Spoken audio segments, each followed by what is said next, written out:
What is going on, betting people? It's your boy UT back with another video and back with another episode of the Tea and Tackles podcast, the podcast where we talk everything football, maybe throw in some bets and predictions and talk a lot of shit in between. I'm joined with the usual people, Ziggy and Jaden. How we doing, boys? Episode 4, feeling good?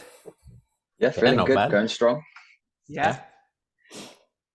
Back in the Managed big to city. catch back in the US, man. No more Colombia, no more games no. cutting out in the middle of Got big some, derbies. Got some nice streams going on now that work. It's nice, you know. Oh yeah, nice. Don't suppose you boys saw any of the games during the week. Had some mad games the last couple of days. But I guess before we go into that, we got to cover the weekend's goal, especially being a United fan. Garnacho's wonder goal. Oh man, unreal! Absolute screamer. I just it's so like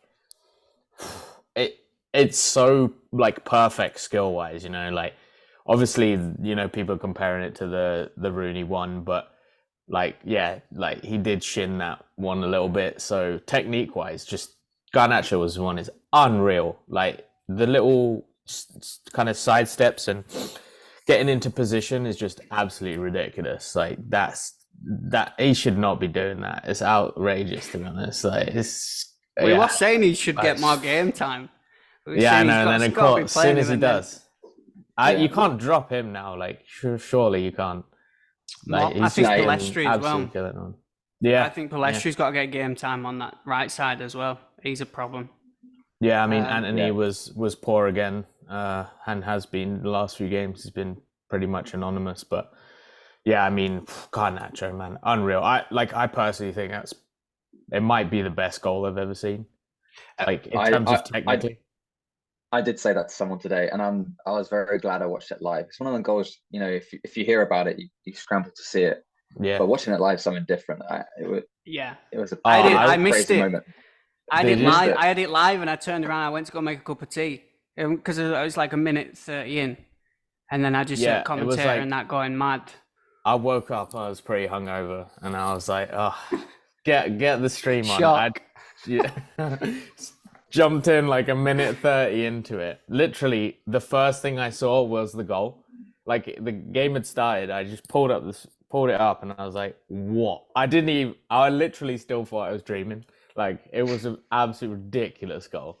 I mean, we thought Everton it with a perfect goal to sort of quiet that atmosphere down. Like it were going to be a tough start. Like that was probably the best start you could have because it leveled it out straight away before Goodison got going, or it kind of quietened the whole crowd. Do we think that's better than Rooney's?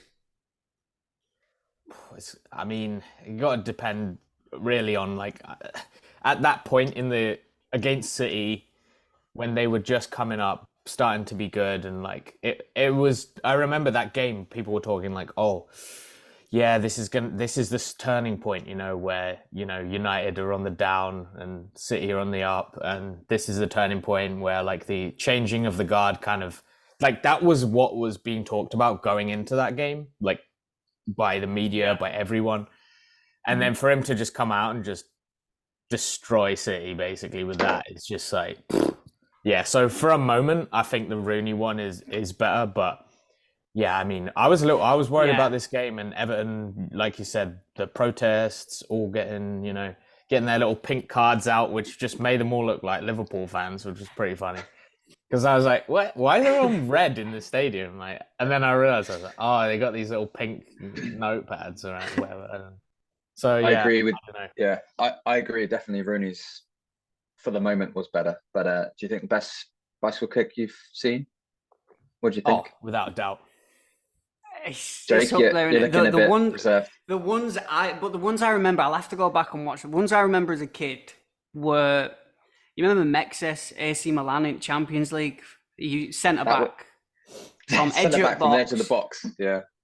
That for some reason I always remember that, and obviously, you know, we got to bring England into this. Eber's won in 90th minute. What from I don't know 35 yards out, and there's obviously been some bangers even from some maybe 90s that we were not too familiar with. Technique wise, I don't think Eber's one sticks with me because he the way he leapt up, and then by the end, before he landed, he was looking at it as it was going as it's going in the back of the net. And he also had to clear. You know, there were Joe Hart and there were another centre back. Like he had to clear like all these Garnacho. You just put it in top bins. You put it past the keeper. Ibra's because it was so far out. It goes over like I don't know six players or something. Keepers scrambling. I mean, the thing is though that the Ibra one is like it is a hit and hope, really. You know, from that distance, you're not like, oh yeah, let me just do this like every time of fucking halfway. At the all, that's not. I mean, head kicks out the all hitting hopes. This is the thing though about the Garnacho one is like, he literally he positions himself so well. Like this, if you just look at the steps he has to do to get into position, because it's kind of a weird cross from Dalot. And he made it look good, didn't he? Yeah, he made it look like unreal. Just his positioning to get into that spot, and then the way he actually connected with the ball, like in slow motion, it's a disgusting shot. And it also is just perfectly past the keeper, because if it had been like a millimeter closer, like keeper could have saved it, because you know the keeper had time for sure. And so for me, it's just like absolutely excellent in terms of like everything. Like execution is just perfect. Yeah, execution was perfect. But I do like the ones where it's like spur of the moment, like creative, like just got to think on your feet, kind of like Bale's in the Champions League as well. Just out like terrible cross out of nowhere. Yeah, true. Really not very conventional at all, but that is unreal. But like, I think you have the comparison with Ronaldo as well, like perfect technique. It looked like beautiful. Step, like bad cross, like you saying, the steps, perfect amount of like the momentum. Steps were perfect, momentum going over everything. That moment that I was watching again Lineker rest of the football, and they said that goal had an XG of 0.8, meaning you'd score that 8 times out of 100. I'm like, bullshit. Would you score that 8 times out? You'd score that once in I don't know, 10,000 out of 100. Give it a rest. But that just put it. That XG is a load of tosh, man. Like, who works that out? Who works out that is 0.08 chance of getting a goal? I'm like, that. No one puts that in. That's XG is just where the ball's positioned, isn't it? To like you heard of scoring. So it doesn't take into account the moment. Yeah, no, anything to do with that. Yeah. Especially betting wise, like you see a lot of people on Twitter, and I don't really take into account a lot. It's also quite a good excuse for a lot of people, but they're like, they're expected 3-4 goals or even 2.2, you know what I mean? And then they haven't scored one, but they're expected scored 3 or whatever. Sometimes when you watch it as well, sometimes when you watch it, there's a big chance, and then it doesn't really count towards the XG. But in my book, I'm like, he'd have buried that, or he should have buried it. Yeah, I don't understand. There's some games where like you see the XG afterwards, and it like makes complete sense. It tells the tale of the game. But then there's also instances where it's just like random and it makes no sense whatsoever. And so I quite like that we should do that on a podcast one time, go into like the XG and the technicals of it, and like do a bit of research on that and discuss it. That'll be really interesting to do.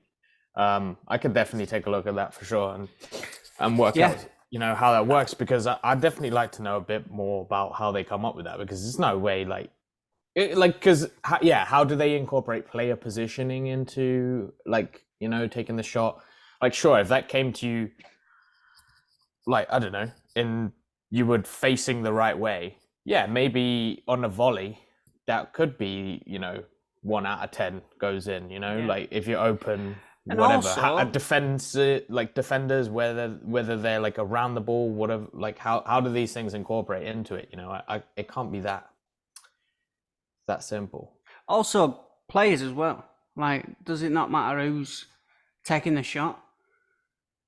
You got like a Van Persie over, I don't know, Luciani or Becchio for fucking lead. Like, there's a bit of a difference on finishing wise. So expected goal as well is sort of the player in that position. I know that ain't taken into account because it's all, like you say, position and stats. But also, if it's Messi over, I don't know, Danny Ings, it makes a difference. So like Messi might have a higher expected goal chance from that point than Danny Ings does because he's unreal. Danny Ings is unreal. yeah. Messi better watch out, bro. Talking to Messi, he just sold out. Going off on a tangent, he sold out. Miami have sold the 2024 season tickets already. Not even finished this season, I don't think, and they've already sold out at, I think, triple the price. Tickets are like $600-700 fucking dollars. Pop, man. I've been trying to see him out here. I think us boys were saying what we would try to check a game out, and I was like, either at Red Bulls or New York, and I was like, oh, maybe not. You can't even get it, and you don't even know if he's playing, man.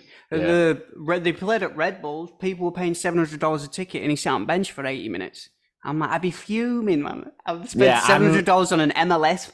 I'm sorry, it's very Sunday league. No offense to any Americans watching, but the quality just in up there with European football at the minute. And worse, with like Red Bulls or whatever New York team it is, you got to go like 2 hours deep to Jersey just to get the stadium because none of the teams are even playing New York. It's ridiculous. That's not on. Yeah, that's not. You can't call your team from New York if you're not in New York. It's not on. Should be the New Jersey. I thought Farmers. New York didn't they play at New York FC play at Yankee Stadium, don't they? Oh, did they? They used to. Maybe they don't. Maybe now. used to. I think they're out in Jersey. I think I saw them because there's Red Bulls, and I think Red Bulls is out in Jersey. Hey, we'll have to figure it out. I won't be seeing a game anytime soon, anyway. But I guess going back to real football. They do play in the Yankee Stadium. Yeah. Oh yeah. Yeah. There you go. You're playing in a baseball stadium, man. It's like playing on Bradford Rec. Anyway, enough digging at the MLS. I do apologise, boys. Going back to the top quality football Champions League. I guess we'll stick with United. Garnacho scored again. Looks to get a bit of form. He's another worldie in the team. Yeah, another bang goal. And that game was unbelievable. United, Galatasaray, even from a neutral, like. Ridiculous game. I mean, I sent the video in the group chat of like the pitch conditions, like 40 minutes before kickoff. They were like chucked a ball in the air and it just rock solid hits the ground. It's like, it's such a different game when that happens. And I do feel a little bit for Onana because you're playing in like the slipperiest, most ridiculous conditions, but he's got to be doing better there. Like, we lost that game because of him, like, to be honest. He made some really poor goalkeeping errors and shouldn't have probably been beaten for any of those goals, which is, I mean, there's a lot of people calling to see Bayern Deer number one, and there's a bit of controversy around that because whether Onana wants to go to AFCON now because he doesn't want to lose his place, but I think at this point he's got to lose it just to keep him out of the limelight at the moment because he's just having shocker after shocker recently. I think it's similar to Maguire almost. Like he needs a little bit of time out to regroup himself and settle, and then he's definitely a quality keeper for sure. Like we've seen that for quite a few years now. So maybe just a bit of time out will do him a bit of good. Maybe AFCON will do him good. Maybe to get out of the Prem for a bit and then come back and thrive again. What is it about United though? Like these players come and they're on great form and then they get kind of sucked into this, I don't know whether it's intense pressure. Like the keeper for United, we've been said before, is probably the worst position in the whole of football. In all of Europe, being United's keeper is the most scrutinised sort of position. And he had a solid back line in front of him. Like you said, sometimes you're playing Maguire or even Johnny Evans, or that's not a United back line. So like he gets so much, probably more hammer because he's facing a lot of stuff that if he had two top quality defenders in front of him, shots sometimes won't get through or they won't have them chances. But then he's scrutinised a lot because you know he ain't got the core in front of him to protect him a little bit as well. I mean, the thing is though, like he's been doing kind of like the difficult things quite well recently. It's the basics that he's just been like fluffing on, basically. He's an African Lloris, isn't he? He's an African Lloris. Yeah. If he is, got a howler. Ziggy. I feel for you, Ziggy. Got a howler. It's never a safe game when you're watching Lloris, honestly. See, yeah, the thing is, he does a few things. I'm like, oh wow, like he's got, he's obviously a class keeper, but sometimes you do wonder when it is the basics, you wonder if it is fundamentally the role is too much for him. Like I think Ben Foster's like one of the best examples. He's talked a lot about how like he had no issues being like a Prem quality keeper, but when he was at United, like he said, it was just too much. The shirt is just too heavy, and for some keepers, it's just going to be like that.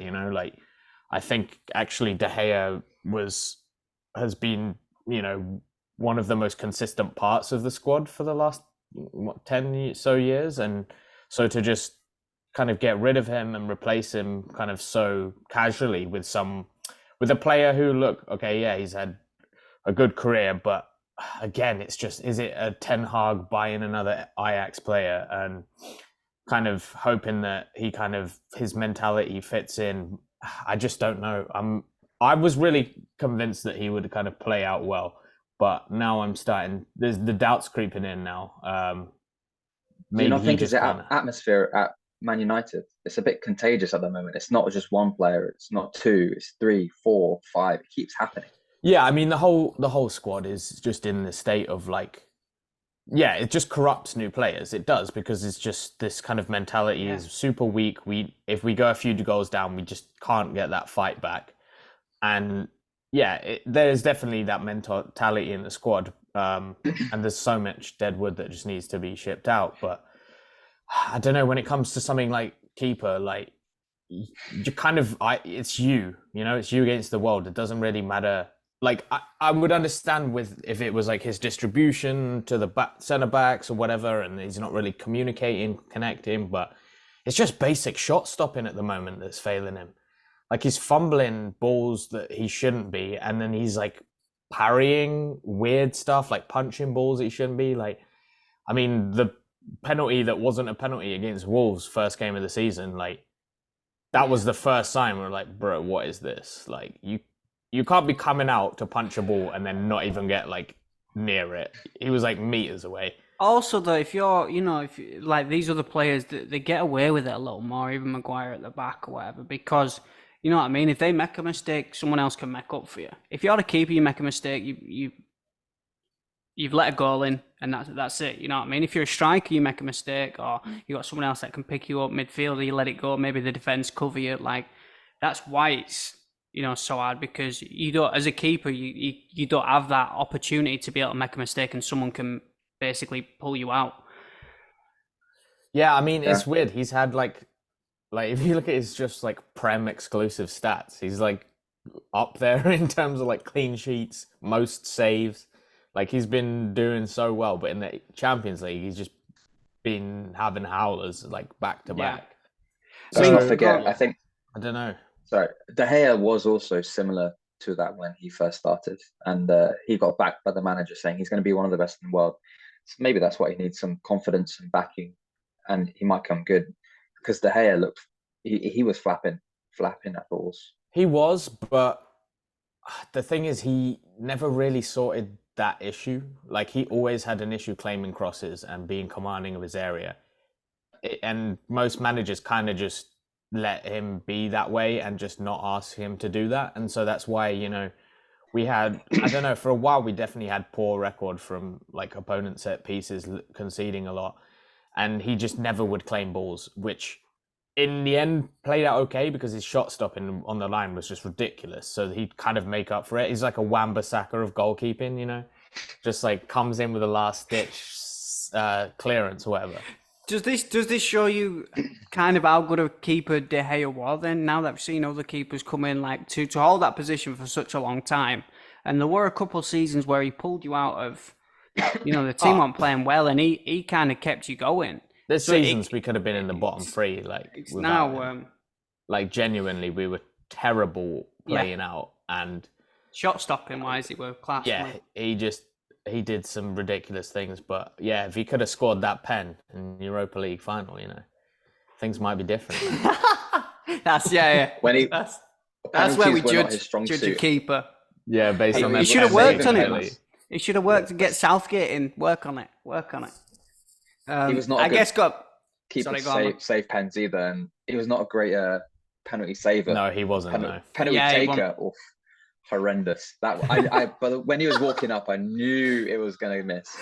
Sometimes you know, don't you? Sometimes you do. Yeah. Whenever a player sets up, you get that feeling like, either keeper looks, I'm like, keeper's gonna save this, or he's just gonna put it in stand. Man.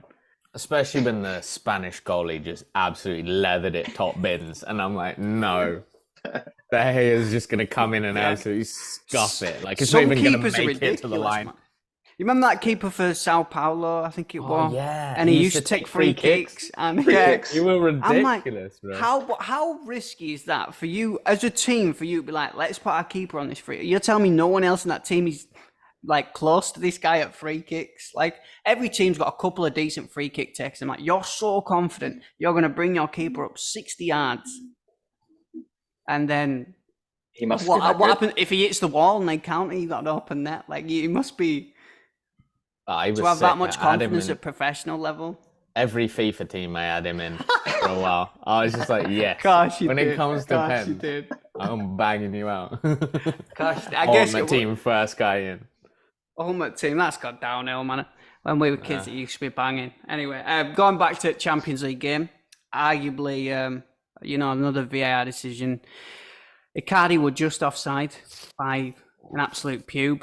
That could have been another goal. And McTominay, handball, is very dubious because then we had the night before we had the Newcastle 97th minute handball that bounced off his chest onto his arm. A lot of controversy. Obviously, the staff in that game have now been taken down or whatever.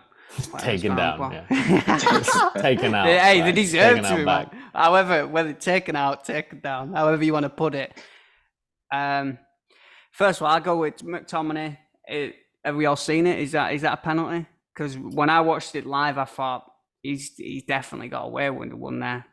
The thing I think he doesn't get a penalty is because he's trying to put his arm behind his back to not handball the ball, but he kind of puts it too far back, so it kind of looks like he's handballed. He seemed to move. Did he not seem to like move towards the ball though? Because if they give that as well, it could be seen as a red card because then it's a goal scoring opportunity. You know, it could have been going anywhere, heading towards goal. So, I mean, I understand, but I think the problem is because we've been having these debates about every like handball in the box. Like, we've got to a ridiculous level where like anything getting blasted at you from like 2-3 meters away should not be a pen. Like, should not. I don't want to watch a game where there's just pens getting given out left, right, and center. Like, penalty should be a rare event. Like, you get taken out in the penalty area, or you do a Suarez on the line and you like properly handball it. Like, you can't be giving like ricochets. Like, the Newcastle one was ridiculous. Like, it's just boring because it's just like, oh yeah, excuse for a pen. Like, it's just, I don't know. I don't want to see pens every game, like multiple, because that's the way it's going. If we're just gonna, people are just gonna be more and more outraged that we don't have more pens, and then there's just gonna be more pens. And I'm like, it slows the game down, slows the momentum down. More VAR, more intervention, more bullshit. Like, I just think we should err on the side of the defender more, to be honest, and it's got to be like outrageously obvious for me. So what you're saying is go back to pretty much the old rule, like back in the day when it's quite consistent, saying if it's hit your arm outside your body, that's it. Or I mean, they're changing the rule, aren't they? They just come out, I guess, after the Newcastle game and said there needs to be more clarity next season, because this season they're saying that the Newcastle goalies, the deflections and that are supposedly taken into account. So for some reason, it doesn't matter that it bounced off his chest onto his arm, which I've seen being taken into account in so many penalties already this season. I'm like, there were one earlier today. I can't remember what game it was. And the guy said, it bounced off his leg and then onto his arm or whatever. I'm like, well, isn't that the same thing? I'm like, there's no clarity. And again, it's based off of the opinions of whoever's in VAR, whoever's in the referee situation. Like, it's not based on the actual facts, is right or wrong. It's kind of based on the opinion of the VAR, which is the whole reason VAR is to clearly state whether that's right or wrong. but there seems to be such a mixed ruling on what this is. Yeah, I think when the rules are not very clear, then the VAR referees have to interpret the rules, and everyone's interpretation is different. So I think if the rules are, if you get clarity on the rules, then surely the consistency will come through, and that's what everyone wants, really, consistency. No one wants to see one given, and then in the next game it's not given for the same thing. That's when people get it. While I agree, though, I think you could end up with a consistent like handballs all the time too, and I think that's why it's one of those things where, like, it should be outrageous. It should be an outrageous handball for it to get like called back by VAR. Everything else should just be on-field decision, because like when you've played football and been in the box, either as a striker or a defender, and someone handballs the ball, right? You know whether that was a ball to hand or a handball just by kind of being in the vicinity of like, okay, he couldn't really do anything about it, or yeah, he just purposefully hit the ball with his hand to like stop a goal or to do something, you know? Like I don't think I've ever played in a game where there was one where, okay, obviously you like shout for it, you're like handball, whatever, you know, but like I've never been in a situation where it wasn't like quite obvious to the person in the kind of in the vicinity whether or not that was purposeful. Because afterwards, even if you got a penalty for it in like Sunday League, after the game everyone will be like, yeah, probably shouldn't have been, like we got away with it there. Do you not think VAR encourages that though? Like VAR now because we check everything like, but sometimes they don't check unless there's a big uproar about it, and sometimes the decisions are actually like, oh, that could have been given if there'd have been. So now it's like players and that are uproaring about every little thing. The one other day, and it clearly hit him in the chest, and the whole team, managers running out like handball. I'm like, and it clearly hit him in the chest. Even commentators saying it's kind of ridiculous, but like it just encourages that now, because you've got that backup. Like, you know, if there's any little thing, or if someone's up there that's a little biased in a certain way, got certain opinions, that they might be able to just corrupt it a little bit your way. Yeah, I think that it's got to stay as an on-field ref decision. Ref's got to be in the right spot and basically make that call. And unless it's egregious, then it should be a VAR overrule. But like you said, I think that's why they just started talking about this rule where only the captains can approach the refs. Or the sin bin. Yeah, we're going to get. Yeah, but that was kind of combined with it, where like only the captains can approach the ref and complain about something, which I think probably is a good idea, to be honest, because crowding out the ref is always just like an influencer, and that they do get influenced by it. Sorry, for those that don't know as well, basically it's been approved. It's happened in, I think, lower football leagues. It's already been trialled. Is that they're attempting like maybe a SinBIn rule that could be brought in at a higher football level, similar to what you see in rugby or hockey, where instead of a player, you know, getting a yellow or a red, if it's kind of somewhere, I guess, in between, like an orange, they can go off the field for 10 minutes, which gives the other team an advantage. I don't know timing-wise how long it is for. It'll be interesting though. I personally love watching it in rugby. Like you say that you only talk to the two captains. You haven't got the whole team in the referee's face.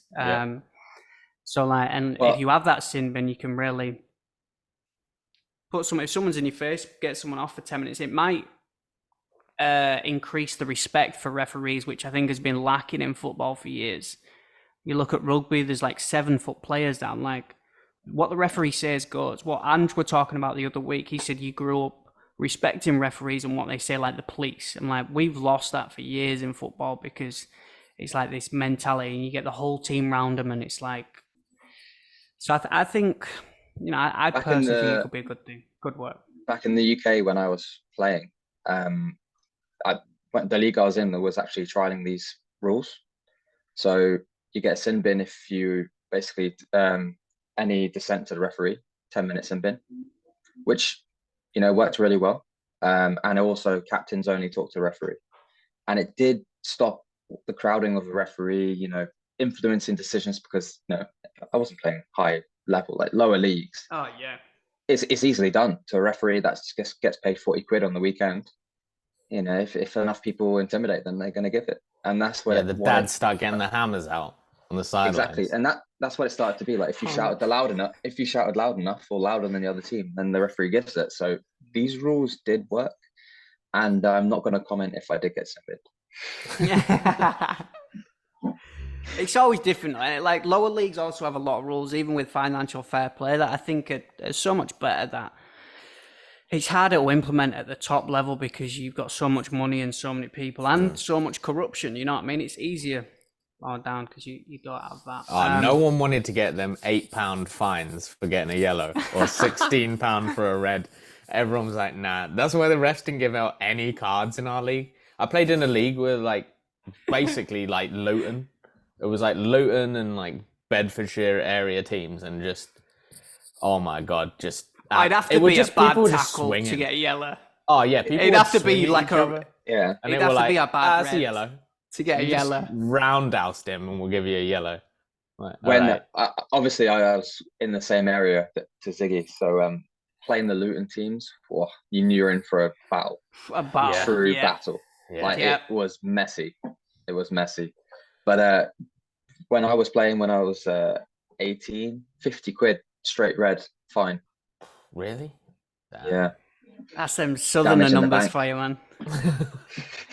You want to see that in Bradford. You see about 12 yellow cards a game. Bar soda and a Twix and for your fine. No, I had a lad in my team, Scotty. He was like David Batty. Played in midfield, this young lad. Small lad in midfield. And I'm not kidding. He should have been booked every game. He was filth. Anytime he go down, he grabbed the ball as well. You know, when people trip over and he grab the ball. I'm like...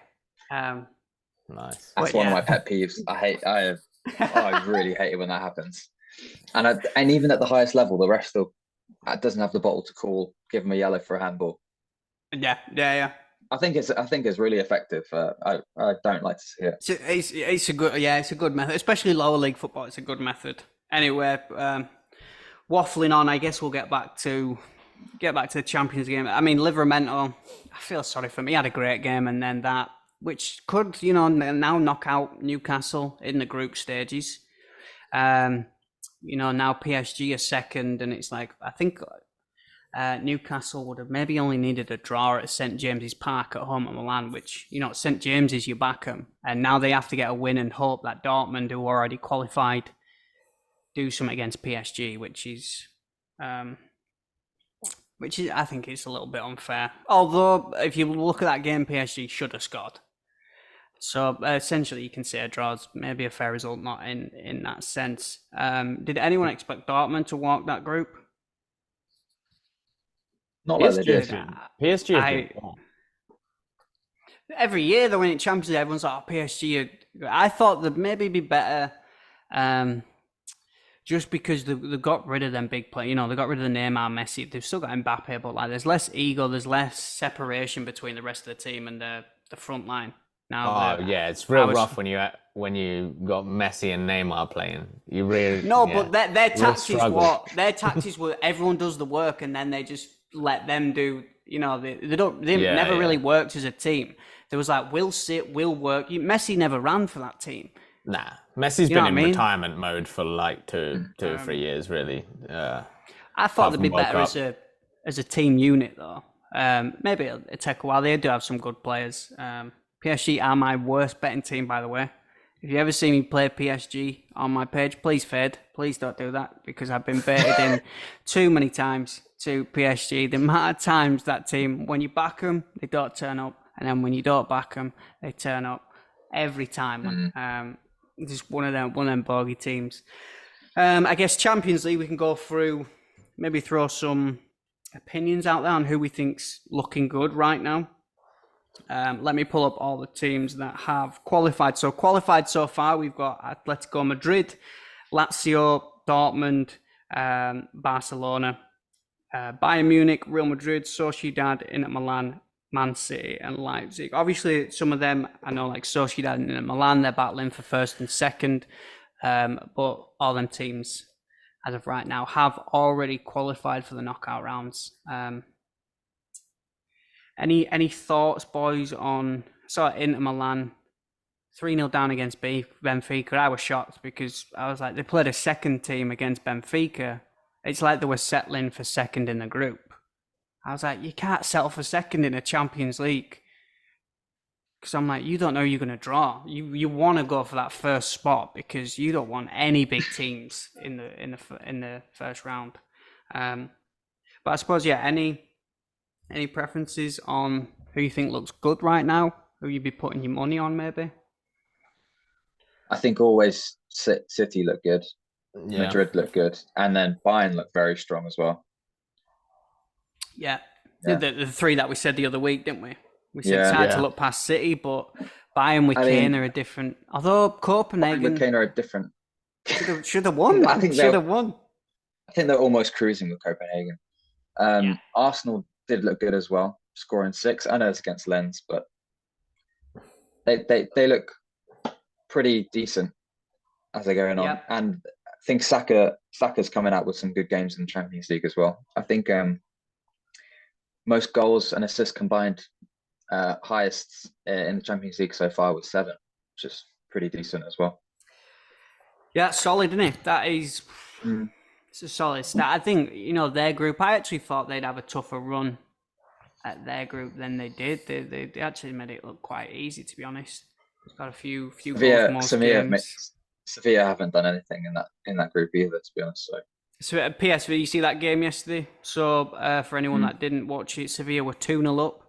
Basically giving their chance to qualify. I think if Sevilla won, PSV, Lens and Sevilla would have all been on 5 points, meaning the last game season, any 3 of the teams could have qualified. PSV were 2-0 up. They get a man sent off in the 70th minute and lose 3-2. It was another mad game. Them early kickoff games were insane. Nah, Sevilla just love that Europa, man. That's they that's they the want to be in butter. Europa so badly, yeah. But I don't know. I think Barca could be a bit of a sleeper. I know they haven't been that great, but they've done pretty well in their group, in terms of points anyway. And I don't know. Yeah, wouldn't want to write them off, especially going into knockouts, because you got to think about teams got to go to the new camp and. They are new camps. They're not playing at the new camp. I think that's also a big factor. No, so they're playing at like a standing stadium, which is why I think we see a big dip. Like even I didn't even notice that. It's the Olympic Stadium. Yeah, and it's not. I mean, it's not the. That's why I think there are a lot of value on other teams playing against Barcelona away because it's technically. It's not a neutral ground, but you're not playing them at, if you're playing them at Nou Camp, it's a different story. It's like Madrid at the Bernabeu, take Madrid out of the Bernabeu. It's, you might have a chance, but at the Bernabeu, it's I don't know about that. Well, Lewandowski's not firing. Gavi's now out for a long period of time. They're the same. I think they're looking at some sort of replacements, but they put the faith in Xavi. Deco's come out and said, I think he's just signed a new contract. So they're saying he's the man to take him forward. Rafinha as well. Maybe ARD were linked with Spurs. The old Leeds boy. It's been a little hit and miss there. I personally think he's been a bit unlucky, but I've not been an avid watcher. So yeah, I guess Champions League, City, Bayern, Madrid, they're the ones to beat. There's no one to think about Inter Milan. I know they didn't really turn up against Benfica, but they've been. I think they're a sleeper, like they're a tough team. I don't think personally they're gonna same as last year when they got to the final. I don't think they'll get that far, but I do think. I'm not sure they have not sure they have the squad for it right now. Maybe with a couple of additions. I think one maybe to look out for is Atletico Madrid. If they get far, if they get to the semis, I would not write them off. They know how to win games. And they're playing a different style. They're playing. If you've seen the last few years, Simeone's always been focused on defense. They kind of grind games out. This Atletico team is conceding goals, but they're scoring. Every game they're conceding, but they're scoring a couple of goals. Griezmann's arguably best player in La Liga right now at, 32? Aged like a fine wine. That's exactly, I guess, why you boys I think United were linked with him. I don't think he'll go, but been linked with him pretty much every year for about 7 years at this point. But yeah, he has been class. Atletico's a good champ. I don't know about Inter. Like Sociedad are top in that group right now. and Sociedad are not they're getting knocked out in the next round. I mean, they've been playing well though. Sociedad have got Kubo's class, that little. I think he might be Japanese. Japanese kid, yeah. Yeah, Ayazabal's been a bit unlucky with injuries. Otherwise, he could have been sort of one of the next big players for Spain as well.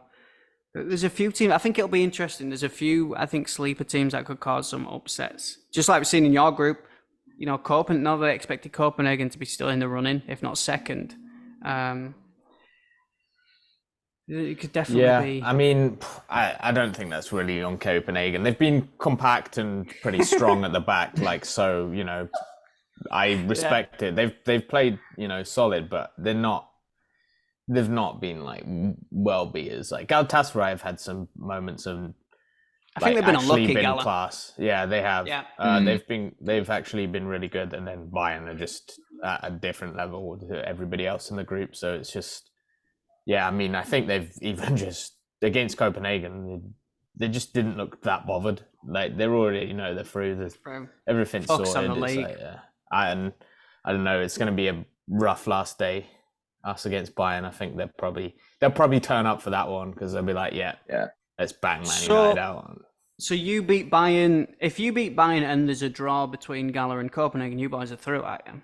Yeah. I think that's the only scenario. Which is not. If Bayern, they're like, all right, we're not going to. I think they'll be up for you more than Copenhagen. You know what I mean? Even just as a game. Even though they're qualified, like it's that big game sort of mentality in it. I think they'll definitely try harder against you boys than they did against Copenhagen. But it's not out. Galatasaray Copenhagen at Copenhagen. I think that could be a draw. I definitely do. Yeah, I could see it being a bit of a. It could be an absolute shithouse of a game that, like it could be wild. But I just don't see us beating Bayern at this point. Like, genuinely don't think we're. I think Bayern will just be up for it just because of the game that it is, and then it will just be. They'll be over so quick. Like. I tend to agree with you, Ziki, there. What do you boys think about Haaland reaching 40 goals in 35 games? Talking about Saka setting the highest assist and goal scorer. I mean, Haaland's broke it. He said 35 games, 40 goals in 35 games. Mm-hmm. That's pretty outrageous in the Champions League. He's going to be smashed. I mean, if he stays, he ain't going to, but if he stays in Prem, if I'm Alan Shearer, I'm a little bit worried because he seems the one that could absolutely smash his record. But I don't think he will stay in the Prem. No, me neither. It's just, I mean, he can just break any records, guy. I don't see anyone else at any point in time really being able to put up the same numbers just because it's such a perfect combination with the supply that he's got in that City team, and then kind of he's a top quality finisher. Like you can say anyone in that team would bag goals, which they would, but you can't deny he's not a problem. And he's got way better under Pep than we saw at Dortmund or Salzburg. He was just a big lad that was strong and physical. Now he's got a little more flair to his game, which will, I think, only suit him once he does, I guess, move to Madrid or go somewhere else. So, or Leeds. What do you think? Or Leeds. Hey, he's a Leeds lad, man. We were actually in for him years ago, and we didn't get him. Like, imagine that. It's like when Blackburn were in for Lewandowski. Weren't you in for Pele as well? Yeah, we've been in for everyone, man. Yeah. How many games do you reckon it'll take him to reach 50 goals? Right now, it's 62 games. Ruud van Nistelrooy, 66 for Messi, and 77 for Lewandowski. 50 and 50. He's got 40 and 35. I don't know. I'd give him 8 more games. Now we're in knockouts. On this rate. Now we're in knockouts. Yeah. So a goal a game, I think, is probably realistic. Maybe give him 11 or 12 games. Give him 47 games to get 50 goals. He's still mad. Even if he gets a goal every game now, he's averaging more than a goal a game. For 50 goals, that's insane, man. To put it in perspective, I mean, took Ronaldo 91 and Henry 103 games. That's outrageous for Haaland to possibly do it in half of Henry. Yeah, that's and then teams, you know what I mean? We're talking about supply, like they want bad teams. Like Ronaldo wasn't playing in bad teams, neither were Henry. Like, so you boys think it's inevitable he moves, even with the supply and Pep? I mean, it seems like a winner I think right at now. some point. I just think the way he's kind of talked in interviews before, like he just seems like a journeyman type player who would, wants to do a bunch of different things in a bunch of different leagues, and like I think, if he's not at like, his boyhood club of Leeds, I just don't think he's going to stick around too long. So no, I think he wants to do other things. Like he's like Ibra kind of vibes I get off him anyway. Yeah, for sure. I mean, who takes over the mantle then? We spoke last week about Ronaldo and Messi, obviously. End of an era. Who's the two to step in? MBAPPE and Haaland? Or have we got a few runners coming up? You know what I mean? Like that. It's early days, but the is it Yamal, the 17-year-old or whatever for Barcelona, or 16 he might be. I think right now it has to be Mbappe, just from what he's done. But I feel like he's taken a bit of a dive recently. I mean, not drastically, but he's not kept up with that pace that Messi and Ronaldo had. He needs to move, doesn't he? He needs to get out of the French league. He needs to move.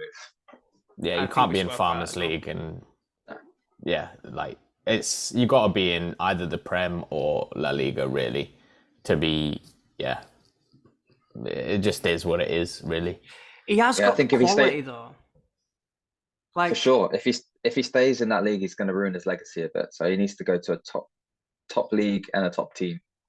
Yep. But I don't see where that is, to be honest, apart from Madrid. But I don't even think they really want him anymore. I mean, if you're Madrid, who do you take, Haaland or Mbappe? Right now, who are you taking? Haaland. For me, personally, I take Haaland. I think they need a goal. I mean, Mbappe's a goal scorer, but out and out. We've got Vinny Jr., Rodrigo. Yeah. You take Haaland. They're going to be a problem, man. They're going to be a serious problem. I mean, the young kid scored the winner, didn't he? Against Napoli. Comes on, I can't remember how old he is. But another young one coming through, and he scored from poor keeping a little bit. But I do think we're forgetting how young Jude is as well. Like he ran that show as well. He ran that show as well in that game. Yep. Like he's great header, and he's driving through the defense, setting up the last goal as well. Joselu missed about 7 good chances, and it took for Jude to put it on a plate for him to actually score. Strange signing, isn't it? I'm sorry. You lose Benzema, who's been one of the best strikers in Europe for the last 10 years. Really kicked on once the big boys left Madrid. He was like the main man. And I'm surprised that they're actually doing... If Jude hadn't stepped up like he did, I don't think they'd have been doing as well as they have. Like, they lost him and then didn't really replace him. Joselu seemed like he were a backup option. He never seemed like a starter. From Madrid... Kind of like a Choupo-Moting situation going on. It is, yeah. I'm like, or kind of robbing a Martin Braithwaite. For, when Barca signed him, that was like, you what? It is, man. It is. It's sometimes these random players at the right time. It's like Drinkwater went to Chelsea. You've had like Romeo go to Barcelona. You're like, you think of any off the top of your head? What's like one of the most random? It's like when we got Veghorst. Like what? He was shy. He was awful. I think he got like 1 goal. It was terrible. He was an upgrade for you boys. Oh yeah, he was an upgrade. Definitely. Yeah.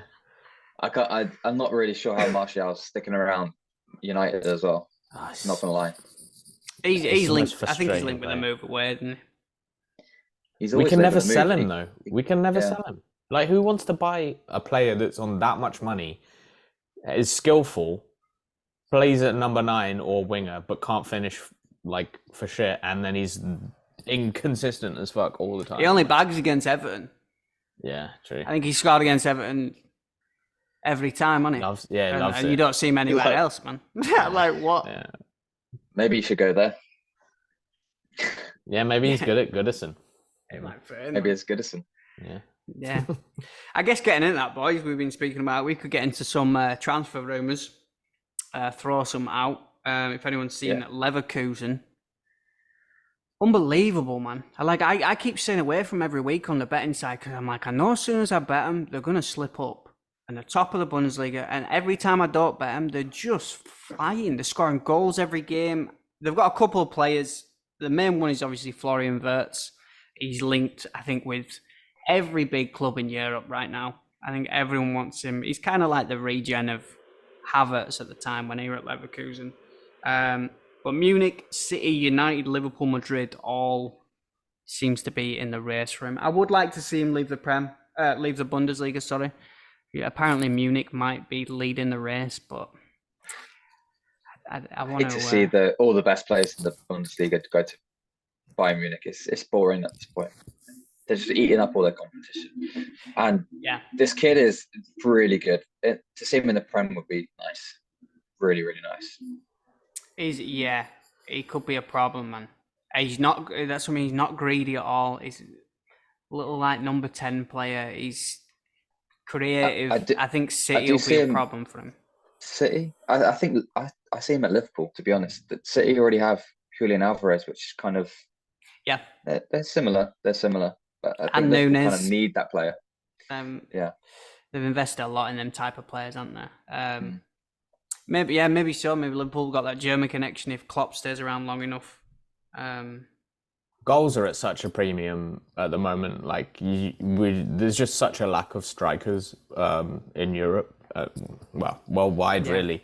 Like that's why like players are going for mad money who are older. You know, like Kane and Lewandowski are just like, I mean, going for money that's pretty ridiculous, really. But like, it's like, well, what are the other options? You get like, I don't know. Like it seems like every time there's a discussion about strikers, there'll be like 2 or 3 names in there who are like, I'm like, I've barely heard of them, and then 2 or 3 months later, no one's talking about them. You know, like there's 1 or 2 that get chucked in there just because there's such a lack that, you have like 3-4 good games in a row.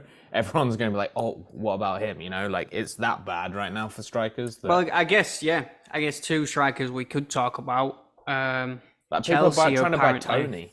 Yeah, Chelsea apparently ready to break the bank for Osimhen, or they might have an Ivan Toney as a backup option. I do think Brentford will probably struggle to keep a Toney, which is a little unlucky because he's been out for so long. They haven't even got any play time out of him, and he's already linked with a move in January.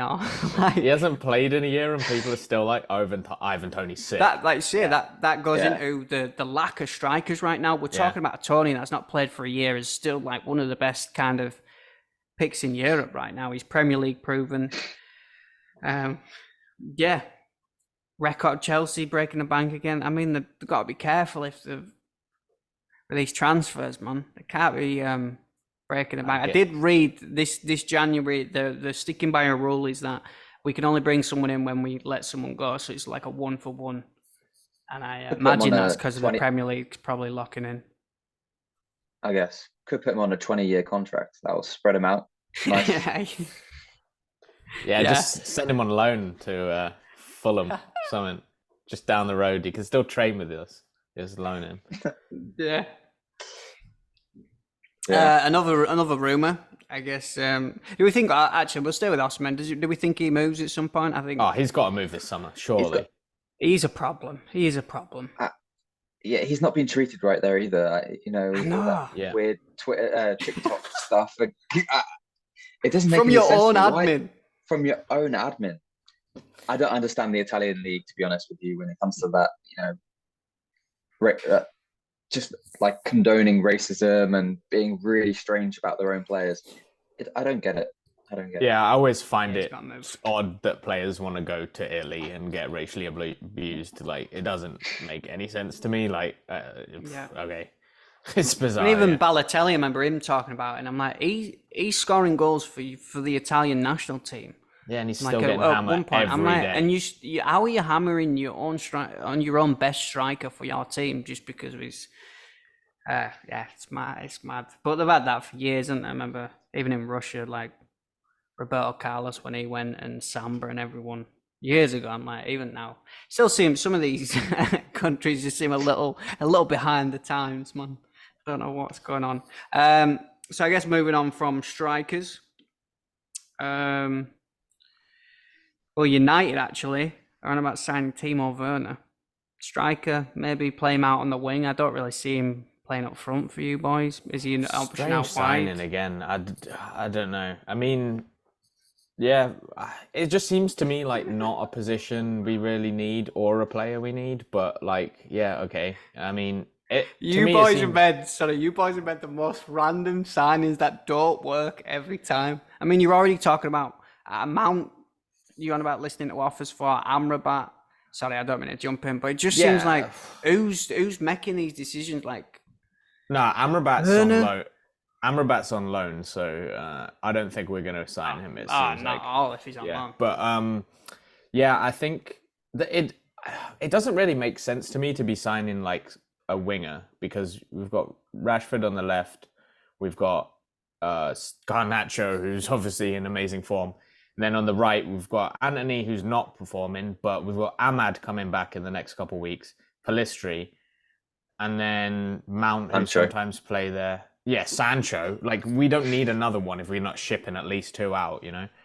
And then I could see us buying a striker because, you know, Haaland is basically, it's all on him right now. Martial's just, you know, good for 1 goal in like 8 games or whatever, bit of link-up play. So I could see a backup for Haaland. So I could see us go for someone like a Tony, but yeah, it doesn't make any sense otherwise. Like, shouldn't Haaland have been the backup though? Yeah, he should have. Like, Haaland, he's still young. What is he, 21? I feel like he should have been coming in with like an experienced striker, sort of fed the game time, he shouldn't really be the only option you have right now. I think that's a little unfair to him. Yeah, I mean, also, when we've got such big holes in the rest of the squad, like, we need a centre-back so badly. Like, it looks like Varane's going. We need a centre-back, because we can't be playing Maguire and Evans next season. I swear to God, I've become a City fan. It gets too much longer. I'm serious. How is Evans still playing for us and starting? It's ridiculous. How is that your starting back line? Or even if they aren't, like, that should never be United back line ever. I'm sorry, that is a Championship Sheffield United, the bottom of the league, sit back, park the bus back line. No nonsense Stoke City. You could argue we need a right back. Delow's not been great. He's been at fault for a lot of the goals, switching off. Wan-Bissaka has had his issues going forward. So right back, centre back for sure. We could even maybe do 2 centre backs. Like, I think Martinez will come back in, but when we bought Martinez, people were talking about, it'll be a centre-back option and CDM option. Like, but he's just been forced to play centre-back because he's the best player we have there. And then, CDM, we're still struggling. Definitely need someone in the midfield, you know, CDM, like 6 and an 8. But, I mean, obviously, Mainoo's come in and he's looked absolutely outstanding. Yeah. He's looked class. We haven't talked about him yet, but yeah, he's man at match weekend for you. Oh yeah, easily. So composed for an 18-year-old. But yeah, you can't just force him into the team and just have him playing every week. Like, we need some backups in that kind of 6-8 role, centre back, right back, and then obviously, do we need a keeper?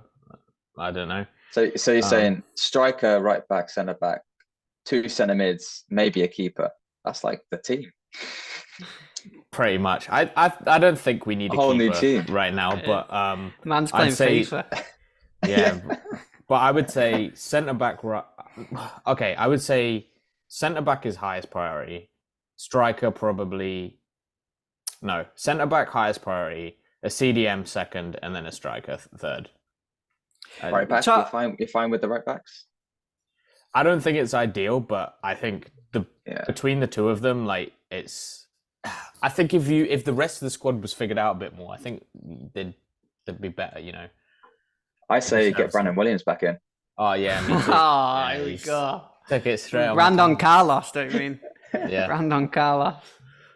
Big boy I mean, Brandon. I guess Still talking about midfielders, you're saying that position needs filling.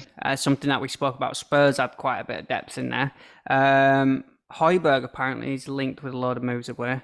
I think Atletico have been interested for a while. Juventus have put him on the short list, as well as Partey and Calvin Phillips. Strong shortlist. That is a strong shortlist. But as a Spurs fan, I don't know. I think Højbjerg's been a great player for you. He's been. You'd be sad to let him go. I'd be sad to let him go. I think he's not really getting the game time. He's not really the player that Ange wants to use there. So I understand if he wants to go. I wouldn't mind if he does go. You know, he might bring in a lot of money. He's been a great player, a warrior, really. Yeah. Really solid for quite a few managers. Actually, he's kind of been one of our best players for the last few years. But yeah, it doesn't fit the team, the structure right now. Yeah, but saying that, I would be really cautious for letting him go, because Bentancur, just another injury until January, February. You know, it's not looking good. I forget who tackled him. Who tackled him other weekend to give him that injury? Whoever did tackle him. I don't remember. Romero from the sidelines giving him dead eagles. On the reverse picture, he's a goner. He's honestly got that one. Check that one out. He's got that one. I'll send you guys on the group chat the picture. It's unreal. That's already written his name in the red card, but so going from I think he does suit Atletico or Juventus, and they're both good options. I think Atletico's a good fit for him. I think under Simeone, he's that type of player. Like, he's got a little bit of a anger side to him as well. He gets stuck in. I think he's a great option for you boys if he's happy being, you know, like a rotation sort of player. Got experience. Yeah, I think it will be sad if he does go, but I totally understand if he needs game time. Sticking with midfielders and going to Spurs' rivals Arsenal. Douglas Luiz is apparently their main target. Aston Villa, I don't think Aston Villa would be wanting to let him go. Arsenal in the summer, I think, had 3 bids up to about 25 million was their final bid that they put in for him, which was obviously declined, which is mad. That seems, well, now I guess after this season, that is low. I mean, in January, it's surely going to have to be, if you want to pull him off Villa, who are competing for high European football, you're going to have to be probably pulling 50 mil out. Nah, I don't see him going for less. 25 mil and a quid. It'll be all right for Arsenal. You should loan him Amrabat, bro. Oh, yeah. Double loan out. He's been real good this season, Douglas Luiz. Like, free kicks and penalties as well. Like, that's decent. He's even scored from corners, man. Exactly. But yeah, I would say pushing 50 mil to get him to go in January for sure. And I don't see Arsenal doing it. I don't see Arsenal doing that. He doesn't go, does he? I understand they're getting rid of Partey and needing another midfielder, but he don't go in January. Maybe in the summer. Villa would be stupid. They don't need the money to let him go at that for such a pivotal player. But if that's the main target, you know what I mean? And the player, you've still got that perception of the big teams, haven't you? Like, even players, even if you compete in the Brightons and that, when a Chelsea or a Liverpool or them bigger teams come in, the players kind of do push for a move. So maybe Luiz, you know, he's got the Brazilians there. He's got Jesus and Martinelli. If he's, you know, mates with the Brazilian boys. It's a strange one for me. Gabriel. I don't know why that would be their main target. Like, surely they... do Arsenal not want a striker? I think they are linked with Tony. I think they're interested in Tony as well, which I know then for me, target. You give them a solid number 9. I genuinely think, like we say, I'm always playing Arsenal down. I'm not a big Arsenal lover, but do you give them a 9? They keep everyone fit. They're a problem. They're a real problem. Yeah. I wouldn't like to see Tony there. I wouldn't like to see him as a Tottenham fan, because you know he's got something that, you know, Nketiah and Jesus just don't have. It's the striker's instinct. Yeah. What ability?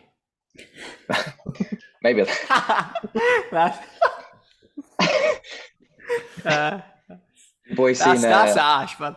They're not bad. They're not. I don't rate them either. I think they're great squad players, but I don't know whether. Yeah, they're great squad players, but not. Nketiah's grime pseudonym from Died. You heard the song? You've heard his song? What? What? You got to check it out. What is he? Is he an artist? Is he a rapper or something? Yeah. Jesus Christ! He's gone even further down in my estimation, man. Thank God he didn't get any game time for Leeds. The same for me. I was thinking, come on. I listened to it. I mean, it's not that bad, to be honest. I didn't even notice him, and then someone told me it was him. So, fair enough. I should loan him out to Boy Better Know. Boy Better Know on loan. You might get some game time, man. Yeah. Might put in a shift. What else we got? I guess sticking with Arsenal. Wolves apparently a secret Premier League club's been coming in for Ramsdale. I did read somewhere that Wolves do want Ramsdale on loan with maybe an option of a permanent deal. Arsenal are saying that they don't want to get rid of him, but I mean, he wants to play first team football every week. I don't know. Do you let him go, or do you? Arsenal obviously want to keep him. They want a decent backup keeper, but it's mad, isn't it? How he's just turned around. They looked like a crucial part of their team in last season in title charge. He made some mistakes. Obviously, he's still young. And then bringing in another keeper's just shot him with confidence. He against Brentford, he was lucky. Like you're saying, getting bailed out by other players. Yeah. Sorry, go on, bro. He's a confidence player, I think, and that kind of did destroy him a little bit. And I don't know, he was decent, but I do think Raya is better of overall keeper. I think so. You guys are being nice. He's crap. Raya or Ramsdale? Ramsdale. He's just like always making like dives for like 5-yard like pass backs. Like, come on, bro. And then he said he can't focus for 90 minutes in the interview with Ian Wright. Ian Wright looked bombshelled. He looked like he'd just been blitzed in the war. Like it were like him. Ian Wright throwback to that video where he sees his teacher friend who he thinks is dead. Like it literally was the same reaction. Okay, he was like, "You what, mate? You can't focus for 90 minutes? Are you serious?" No, there's something going on. He can shoot himself in the foot. Raya's a decent keeper, and he can distribute and play the way Arteta wants to play. That's no jokes aside. That he's just a better player all round for me. I just don't see how Ramsdale gets near that team. I mean, maybe Wolves. Apparently, Wolves are the only Premier League club right now that are interested in him. Maybe that should say that makes your point. Yeah, maybe that makes your point. The only team interested in you is Wolves, who've got a solid defence. And a solid so they're keeper. Pretty much. I don't see him getting in there, to be honest. Don't have to play out for the back from Wolves, do you? He probably. But maybe he's one of them. You know what I mean? Because where were we before? Were it Sheffield before? Where were we before? Sheffield. Before he got red. Yeah, Sheffield, wasn't it? But he looked solid, didn't he, at Sheffield? I mean, it's not hard to look solid at Sheffield. But he did look decent. So maybe that's a better fit for him. Maybe I don't know. It's hard. He's a good keeper. Maybe he's not the elite, or maybe he just needs some time, some experience, some confidence, like you say. He's been getting a lot of media attention and not helping himself with his dad coming out and him coming out saying he can't focus, like you say. Like, just we live in a day and age now. You just keep it short, man. Don't come out and do interviews or like. If you're a player with that much confidence, the media's just waiting for you to slip up. Memes, everything, man. Just keep it. Like what we're saying about Beckham. You know, if he were around that World Cup incident, if he were around now, he probably might have never played football again. If we had the internet, like he said then. I actually think Wolves is a good move. I actually think it would be a good move for him, and it could also get him the England #1 spot if he goes there and he's playing regular and doing well. I mean, Pope can't even get it at Newcastle, man. Yeah, I mean... He can't go to Wolves and get it. I mean, Pickford's battling relegation and he's every year and he's... So, yeah. We can't get on a Southgate again, but let's not do it to ourselves. I guess we're going to your boy. Well, not your boy. I don't want to say that. Will probably get cancelled. Mason Greenwood. He did have a shirt though. For the viewers listening, he did give it away. I burnt it. But it was DHgate. Chucked in a bit. Valencia and Sociedad apparently are interested in Greenwood. He's had a decent start to Getafe, and it seems like he's picking up a bit of momentum. I don't think United can take him back. I think the uproar will just be too much. He scored a banger the other day. Nice top bins. But he'd be kind of a nice option. Footballing wise, take everything else out. Footballing wise, he'd be a good option for you boys now. I mean, yeah, I just don't see it happening. Like, it's, yeah. It would be very no United for it to happen. Like, they make weird decisions, but I don't think they can come back from that. I don't think any Prem team can touch him. Yeah. No. Only, like you say, only the Italians or the Spanish, like them ones that are kind of backwards in the morals. Not putting everyone. Sorry, I'm not putting everyone into a. Oh my god! Into a group. Man's just calling out countries. I'm just calling out Ramsdale. This man's calling out countries. No, but you know what I mean. It's like there was so many. All the teams that were in for him were just all Spanish teams because like they didn't. Maybe they don't care about the off-pitch antics. They're like, if he can play football, we'll take him. You know, especially if you're a lower league side as well. If he's free, or you don't have to pay a lot of money for a top tier. Arsenal will take him. They don't seem to care about that. They played party for a couple of years. Oh, now we're getting deep, man. Now we're getting there. Yeah, we're going. We're definitely. We're only 4 episodes in. We're about to get cancelled already, man. I don't really know what happens, to be honest with him. It's such a weird situation that because the thing is, United have got to make a decision. They've got to either sell him or loan him out again or do something. And the more days that go on, it does look like we're struggling at right wing. So I don't know. When it came out as well, when you first basically announced it, it seemed like a way for you to eventually feed him back into the team. That was entirely the plan. And it was only because of the uproar of the media that then they... that's why it was such a mess, because it was like, you either decide to bring him back, make a statement and back it, or you say straight off the back, no, he's not coming. And they flip-flopped and made no decision. And I think that is probably one of the big things, is that it was Richard Arnold who was making that decision, and he's gone. So whether Ratcliffe has a different opinion, I think probably it will come down to what Ratcliffe thinks.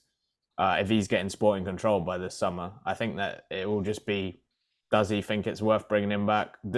But if that's your first thing you do, is like, coming in and investing in United, the first thing you do is bring Mason Greenwood back. I don't think that's a good look. I don't see it. I think the only way he comes back to the Premier League is in 10 years when everything's kind of in the past. Maybe he admits some mistakes, whatever. I'm a changed person. Then he comes back. I don't see it playing any other way.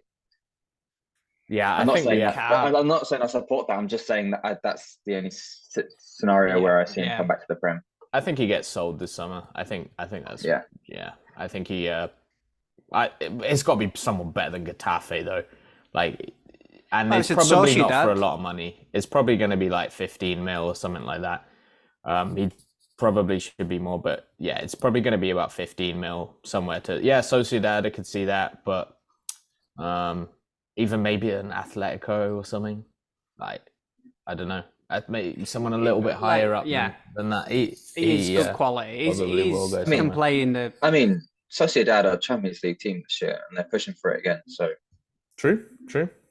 I think he does fit in them.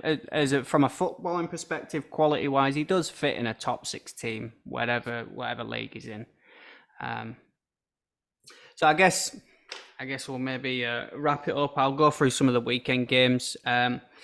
You boys as well that are listening, we are looking at doing our first watch along maybe this weekend. I think we're aiming for the Newcastle Man United game, so it'll be interesting. You'll be able to watch live Ziggy kind of get frustrated with his United boys, while me and Jaden probably have a Yorkshire tea and just take it all in and support Newcastle. Yeah. I guess some of the games I'll have my Toon shirt on, man. Me Livramento. Get your brown ale out. Yeah, anyway, I'll run through some of the games. We'll see. I guess we can see what games sort of standing out. On Saturday in the Premier League, we have got Arsenal Wolves. Not an easy game, but Arsenal at home. Brentford Luton should be interesting. Luton not the same away from home. No, Burnley Sheffield. We didn't mention the fact that Luton won. And I called Ziggy's hot takes. Ziggy's hot takes. I did call Palace, Luton 13 winning. minutes of extra time. Palace should have. So who's the real betting god right now? Okay, it's me.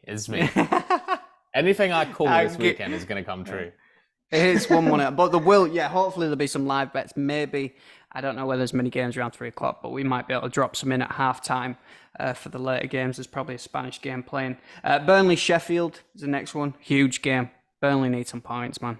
Burnley, they slipped up against West Ham big time. Forest Everton at home. Forest at home. That is interesting. Everton have got a chip on the shoulder. I think they'll be really up for this one.